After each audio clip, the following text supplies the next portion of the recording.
የሰይጣኑ ልጅ ከተጠመቀ በኋላ በመንፈስ ቅዱስ ብርሃንነት ሁለንተናው ብርሃን ሆነ። በፊት እንደ ቁራ ጥቁር የነበረው ሰውነቱ እንደ ቀይ ሰው ሆነ። ያልልበሉ በፊት እንደ ቁራ ጠቁሮ የነበረው ከዛ በኋላ ደግሞ በመንፈስ ቅዱስ ቀይ ሆነ እና አንተ ስትጠመቅ ለምን አልቀላህም ነው የኔ መጀመሪያ።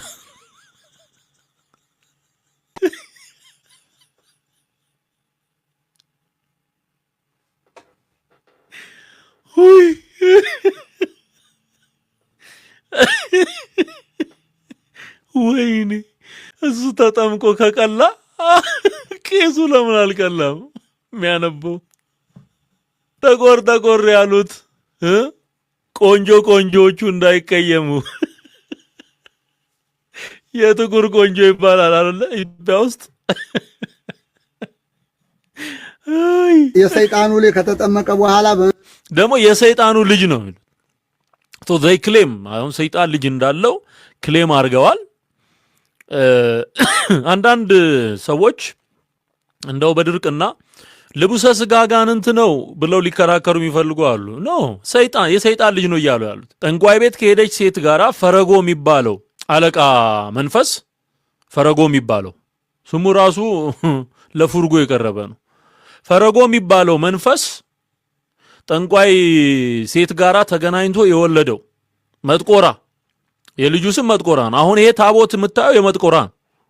እና ምን ብሎ ነው የሚጀምረው? የሰይጣኑ ልጅ ብሎ ነው የሚጀምረው። ስማው፣ የሰይጣኑ ልጅ ከተጠመቀ በኋላ በመንፈስ ቅዱስ ብርሃንነት ሁለንተናው ብርሃን ሆነ። በፊት እንደ ቁራ ጥቁር የነበረው ሰውነቱ እንደ ቀይ ሰው ሆነ። ያልልበሉ እንደ ቁራ ጥቁር የነበረውና በመንፈስ ቅዱስ ከተጠመቀ በኋላ ነው። አሁን ብዙ ጥያቄዎች አሉት ላይ።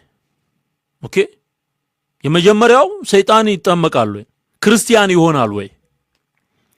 ይሄ በዓለም ታሪክ ተሰምቶ ታይቶ የማይታወቅ ጉዳይ።